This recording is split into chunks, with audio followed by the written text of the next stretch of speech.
Massive draft update as just 24 hours after a report comes out suggesting that the New York Jets are looking to draft a quarterback on day 2 of the draft. They take steps hinting at which quarterback that could be. And we got to break this down here on Jets Digest. What's up, guys? I'm Matt Long. Before we hop into the video today, only 20.4% of viewers are subscribed to the channel. So if you are not subscribed to the channel, please take a second, hit the subscribe button. It really helps me out a ton. But hopping right into what we got for today, according to Rich Cimini, good Jets Nuggets from T. Davenport NFL, who is on the ground in Indy at the Combine.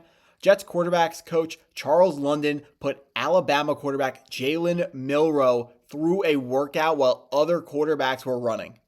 So I've never heard of this happening. A coach putting a player at the Combine through an extra workout just right before Milroe is preparing to throw. Milroe, of course, being the quarterback out of Alabama, the dual threat quarterback who has a lot of upside, but also a very scary downside should he not work out in the NFL. He needs to become more consistent as a quarterback, but the New York Jets are looking for a long-term quarterback, and they need to take a big swing in the draft, whether it's this year or next year's draft. Jalen Milroe, of course, this year being the biggest swing that you can possibly take on a quarterback. Let's hop into what his positives are according to Bleacher Report. So let's talk about his height, weight. The first thing we always talk about, the stuff you can't teach. Let's take a look at his traits. 6'2", tiny bit shorter than what you're looking for, but not problematically small. 225 pounds. That's solid for what you're looking for the weight. There are heavier quarterbacks who will be more effective in that tush-push, but if you got strong legs like Jalen Hurts and Jalen Milroe, you will be able to make that weight work and still be athletic and still be able to take tackles and not get injured in the NFL. Let's break down these actual points here as described by Bleacher Report. His positives: he's an explosive dual threat quarterback capable of making big plays with his running ability. This is, of course, the number one thing that people are talking about when it comes to quarterback Jalen Milroe, his running ability. We were expecting him to run a 4.3 or a 4.4 at the NFL Combine. He decided to opt out of that run for some reason. That kind of tells me that maybe he's not that fast, but we know he is very fast. So even if it's not a 4.3 or a 4.4, he's still a very fast player who will make a difference in the NFL with his legs. You will give the Jets, should they draft him, access to RPO plays where he can even not only hand off to the running back but take it himself. He will give them option plays as well where he can fake it to one player and then run himself. Defenders are not going to be able to just ignore Jalen Milroe on any handoff where there is a mesh point between the quarterback and the running back. If that quarterback is a flight risk, if he has a risk to run the ball, he cannot go unaccounted for on that running play. So any given running play now that's an extra player who is taking account of the quarterback who can't account for the running back. So they call it changing the math on defense. It makes it harder for defenses to stop the run game as a whole. Running quarterbacks make their running backs more efficient because of this stat. Jalen Milroe has to be accounted for in the run game.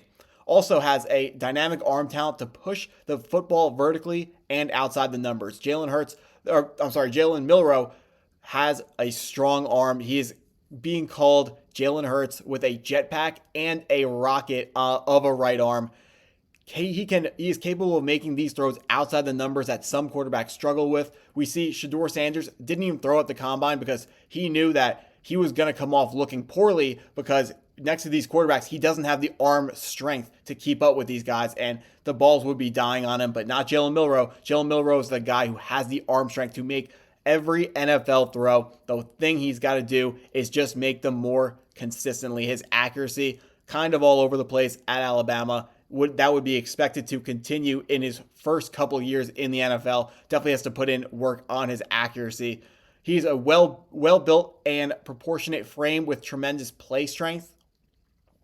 So obviously you look at him, he's clearly in the weight room, a well-built guy, athletic player, all of that good stuff. Young and developing talent with a high ceiling. This to me is the most important bullet point on this entire slide because one, he's young, which suggests that his ceiling has not yet been reached. And we need a quarterback who is going to be able to compete, not be as good as these players, but compete with Patrick Mahomes, Josh Allen, Joe Burrow, Lamar Jackson. when we see these guys in the playoffs, the Jets, the goal is to make the playoffs. So the Jets make the playoffs, they're going to have to go through some combination of those quarterbacks, maybe up to 3 of those quarterbacks if they're going to go ahead and try to make a Super Bowl. So the other quarterbacks who have lower ceilings, I don't even understand why you would want to draft one of those guys when you can see that their ceiling does not give us the chance to compete with the Patrick Mahomes, the Josh Allen type quarterbacks of the AFC. You need a quarterback who is going to be able to have that ceiling, can actually elevate your team like that. I mean, that's why I'm not afraid of the downside, because let's say you draft Kyle McCord and he hits his upside and he's still just a middling quarterback. That's still not a quarterback who's going to win you games in the playoffs. We need a guy who can be a difference maker. But those were the positives for Jalen Milroe. Let's talk about some of the negatives that he has here. He can be too eager to pull the ball down and bail out of clean pockets.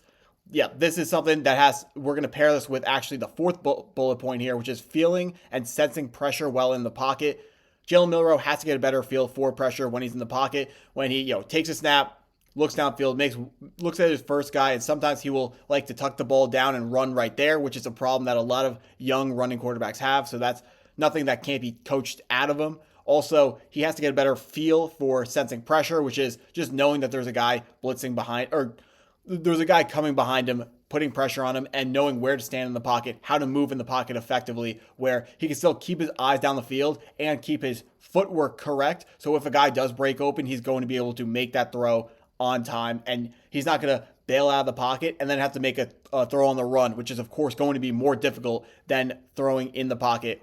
Of course, you have to remember when you're in the pocket, you cannot drift right or left because the offensive linemen want to defend. They got to block for you in the pocket. The play is designed to block for you in the pocket. If Jalen Milroe drifts to his right or to his left, the offensive lineman, it's going to make it a lot harder on them to block for him.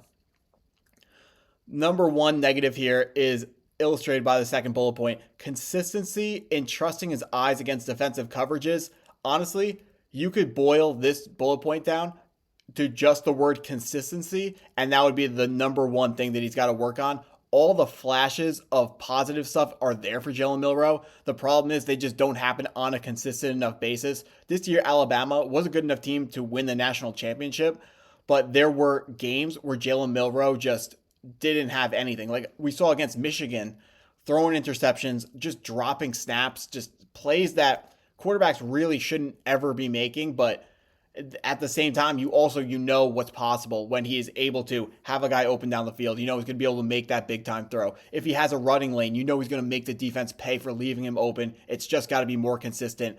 I'm hoping that if the New York Jets do decide to draft Jalen Milroe, the coaches would be able to help him be more consistent. That's what you expect when you bring in quarterback coaches, when you bring in new offensive coaching personnel. He also needs to improve his anticipation with throwing windows. He will wait for the wide receiver to complete their route breaks before throwing.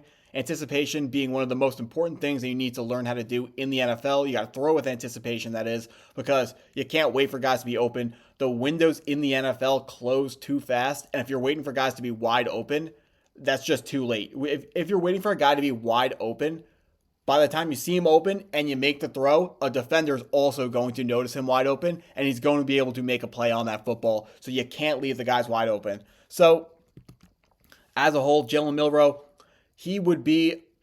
we just saw a report coming out 24 hours ago, maybe a little bit more, that the New York Jets are interested in drafting a quarterback in the 2nd round. Now, we don't know whether that's Jackson Dart or Jalen Milroe, but the Jets didn't work out Jackson Dart extra at the combine. This extra step tells me that they are certainly taking a closer look at Jalen Milroe, and I think it makes all the sense in the world to take a closer look at Jalen Milroe because, like I said before, he is he's a quarterback with the highest upside in the draft to me. I mean, his upside is right there with Cam Ward because Cam Ward also has a really strong arm. Jalen Milroe's might even be stronger. Cam Ward can make those flexible throws and throws from different angles, which is something Jalen Milroe can't do. But Cam Ward can't run the way Jalen Milroe can run. To me, Jalen Milroe is the prospect. When it comes to quarterback, he's the only prospect that I like his draft range. We are expecting to see him in the 2nd or 3rd round. Maybe even a team that falls in love with him could trade up into pick 28 to 32 to get that fifth-year option on him at the end of the first round. That's what the Ravens did with Lamar Jackson in the Sam Darnold draft. They traded back up into the first round, so they got an extra year of Lamar Jackson under contract, under that rookie deal. Got him for a little bit cheaper if he worked out, which is, of course, what happened. The Jets can do that, or they can stand pat at 42, where Jalen Milroe is probably going to be still there on the board, and they can go ahead and select Jalen Milroe. So how does Jalen Milroe affect the future plans for the New York Jets? Jalen Milroe would, of course, be he would be Aaron Glenn and Darren Mougey's long-term answer at quarterback should he be drafted in the second round. With pick 42, they would say, we're going to be patient with him. We're going to develop him. They're going to hope that his career turns out like the player he's being comped to, like Jalen Hurts. 1 or 2 bad years to start, but then turns it up. And hopefully, if we can put a good team around Jalen Milroe, he can make a difference for the New York Jets in the future and give us an opportunity to compete with those elite quarterbacks that I laid out earlier in this video.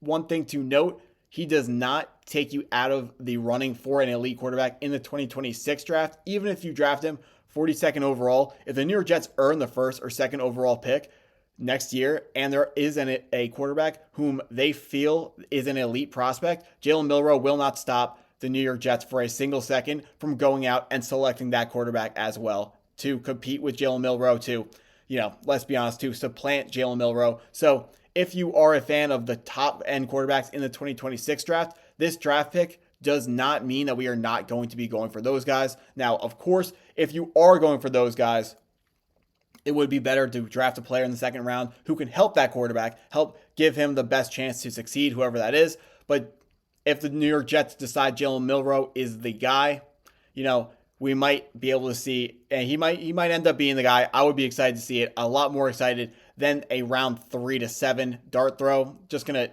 illustrate the stats one more time. I went back to 2019, taking a look at all the quarterbacks drafted from rounds 3 to 7, and one of 32 quarterbacks drafted in that range over those years were successful, being Brock Purdy.